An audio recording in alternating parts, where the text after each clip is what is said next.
শুভ সন্ধ্যা বন্ধুগণ, সবাইকে আমার চ্যানেলে স্বাগতম নমিতা আর্টস ক্রিয়েশন।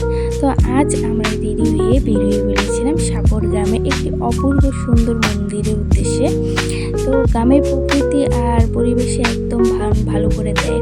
রাস্তা ছোট ছোট, চারপাশে সবুজ, এত স্নিগ্ধতা আমার মন শান্ত করে দিয়েছিল। পাখির ডাক, হালকা বাতাসে একদম আলাদা অনুভূতি করে দেয়। এই যে তোমরা মন্দিরটা দেখছো, সেখানে সুন্দরভাবে করা, পরিবেশটা একদম পরিষ্কার এবং স্থানীয় মানুষরা খুবই ভক্তিপূর্ণ। আমরা এখানে কিছুক্ষণ ছবি তুললাম, ফটো উঠলাম, তারপরে কিছুক্ষণ বসেও ছিলাম, যেখানে মনটা একদম ভালো করে দেয় নিবিড় পরিবেশ সময় কাটানোর পর। এখন আমরা সত্যি মনটা খুব শান্ত হয়ে যায়। মন্দিরের ভেতরটা ছিল একদম খুব সুন্দর, অপূর্ব।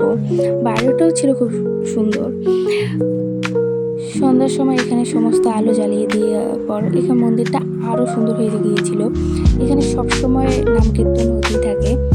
আমরা সবাই মিলে তিলক কেটে তারপরে বেরিয়ে পড়লাম বাড়ির উদ্দেশ্যে।